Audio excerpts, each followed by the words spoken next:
আসসালামু আলাইকুম এভরিওয়ান, কেমন আছেন সবাই? আশা করছি সব অনেক ভালো আছেন। আলহামদুলিল্লাহ আমি আপনাদের দোয়ায় ভালো আছি। নতুন একটি ভর্তার রেসিপি নিয়ে চলে আসছি আবারও আপনাদের মাঝে। তো এখানে আজকে আমি ধনিয়া পাতার ভর্তা বানাবো। ধনিয়া পাতার ভর্তার জন্য এখানে আমি নিয়েছি একদম ফ্রেশ, দেখেন ধনিয়া পাতা নিয়েছি, তারপর হচ্ছে পেঁয়াজ নিলাম, কাঁচামরিচ নিলাম। তো শীতের দিনে কিন্তু আপনি যেই ধরনের ভর্তা বানান না কেন খেতে কিন্তু অসাধারণ লাগে। তো এই তো আমি ধনিয়া পাতাগুলো এইভাবে কেটে নিচ্ছি।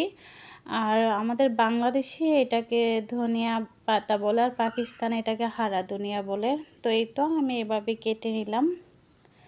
আমি এখন এইখানে একটু তেল দিয়ে দিব। তো কড়াইয়ের মধ্যে তেল দিয়ে তো আমি পেঁয়াজগুলো আগে একটু ভেজে নেব, তারপর হচ্ছে আমি কাঁচামরিচগুলো আগে ভেজে নেব, তারপর পেঁয়াজগুলো আমি ভেজে নেব। আর এত ভাজতে হবে না, মানে কাঁচা গন্ধটা যেন চলে যায় পেঁয়াজ থেকে, সেই পরিমাণ অনুযায়ীটা ভাজতে হবে। আর আপনারা চাইলে কিন্তু এটা এভাবেও বানাতে পারবেন, যে ভাজা ছাড়া। আর অবশ্যই কিন্তু পেঁয়াজটা কাঁচামরিচটা ভেজে দিলে কিন্তু ভালো লাগে, ভালো একটা ফ্লেভার আসে।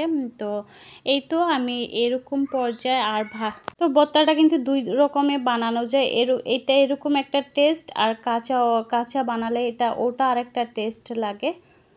তো এখন আমি নামিয়ে দিব, এখন আমি ভর্তাটা আপনাদের সাথে শেয়ার করব। ভর্তাটা বানানোর জন্য এখানে আমি শিলবাটা নিলাম, শিলবাটা এই তো ভালো করে ধুয়ে নিয়েছি। তো এখানে আমি দিয়ে দিলাম কাঁচামরিচটা, প্রথমে বেটে নেব, তা না হলে ভিতর দানাটা থাকলে ভালো লাগবে না। তো এই তো পাকিস্তানের কিন্তু দেখেন শিলবাটা কীরকম। তো এটা দিয়ে বাটতে হবে আমাদের বাংলাদেশের মতন। প্রথম বাটতে একটু সমস্যা হয়েছিল, আর এখন ঠিক হয়ে গেছে। আর আমাদের বাংলাদেশেরটাই ভালো লাগে, মানে সব চারিদিক দিয়ে বাটাটা কমপ্লিট হয়ে যায়। এটা শুধু সামনের দিক থেকে মানে মাঝখানেই থাকে, তো সেই কারণে অল্প অল্প করে করা লাগে। তো সামান্য একটু লবণ দিয়ে দিলাম। আর তো এখানে দেখেন পেঁয়াজগুলো আগে বেটে নিব, তো মরিচের সাথে। তো আসলে আমার প্রিয় আপুরা দেখে অনেক মজার ভর্তার রেসিপি করে, দেখতে ভালো লাগে।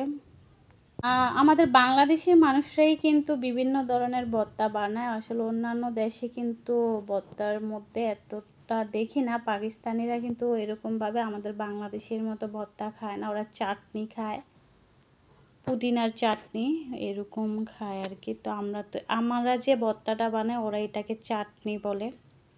তো আমি দেখেন পেঁয়াজগুলা কিন্তু একদম মিহি করে বাটি নাই, একটু একটু আস্ত রেখেছি, খাবারের সময় খেতে ভালো লাগবে সেই কারণে। আর ধনিয়া পাতাগুলা কিন্তু মিহি করেই বাটতে হবে। আর এই ভর্তাটা কিন্তু গরম ভাতের সাথে কিন্তু অনেক মজা লাগে খেতে। তো আশা করছি আমার রেসিপিটা আপনাদের কাছে আজকে অনেক ভালো লাগে। যদি ভালো লাগলে অবশ্যই চ্যানেলটা সাবস্ক্রাইব করে দিবেন, পাশে থাকা বেল আইকনটা অন করে রাখবেন, যেন ভিডিও ছাড়ার সাথে সাথে নোটিফিকেশন আপনাদের কাছে চলে যায়। অনেকে হয়তো বা আমাদের এই যে ওমান প্রবাসী হীরা, তো আপুর চ্যানেলের নামটা একটু চেঞ্জ করেছে, সাবিনা ইয়াসমিন হীরার লাইফস্টাইল। তো এই আপুটার হাজব্যান্ড নাকি মারা গিয়েছে স্ট্রোক করে। আপুর জন্য কিন্তু যে খবরটা শুনেছিলাম এক আপুর পোস্টের মাধ্যমে, শুনে কিন্তু আসলে আমি চুপ করে প্রায় অনেকক্ষণ বসিয়াছিলাম, সারা রাত আমার ঘুম আসে নাই, খুবই খারাপ লাগছে। আপুটার এখন কি হবে, আপুটা একা হয়ে গেছে, আপুর মা নেই, বাবা আছে, তারপরও বৃদ্ধ মানুষ।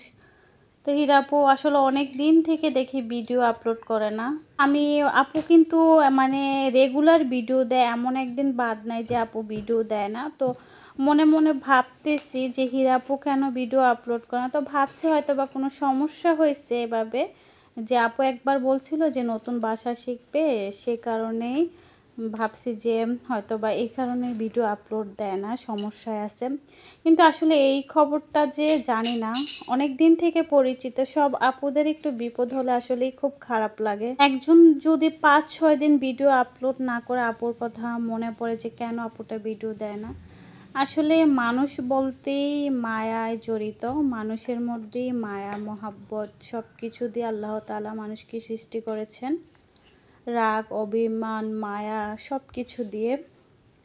তো দোয়া করি আল্লাহ তুমি আপুকে ধৈর্য ধরার তৌফিক দান করো। জানি না কীরকম অবস্থায় আছে, আসলে এটা ধৈর্য ধরার মানার বিষয় না, কারণ উনি প্রবাসে আছে, হাজব্যান্ড দেশে মারা গিয়েছে, এর থেকে কষ্টের আর কি আছে। তো দোয়া করি, আর কি করা আছে, কাছে নেই যে একটু সান্ত্বনা দেব, ফোনেও কথা বলতে পারি না, মানে যোগাযোগের কোনো সিস্টেমে নেই। তো দোয়া করবো আল্লাহ তাআলা ওনাকে সুস্থ রাখুক, ওনার হাজব্যান্ডকে আল্লাহ সব গুনাহ মাফ করে জান্নাতুল ফেরদৌস দান করুক, আমিন। তো এই তো ভর্তা না বানানোর পরে ভাত না খেলে মনে হয় যে ভালোই লাগে না। তো এখানে দেখেন ভর্তা দিয়ে ভাত খাচ্ছি, আর ভর্তাটা কিন্তু অনেক ঝাল হয়েছে। তো এই তো এইভাবে ভর্তা বানিয়ে খাবেন, সবাইকে মাঝে মাঝে খাওয়াবেন।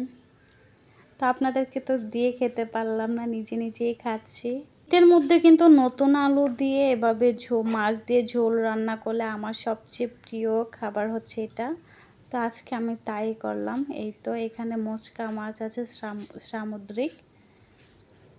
তো যারা যারা ধৈর্য সহকারে ভিডিও দেখেছেন সবাইকে অসংখ্য ধন্যবাদ।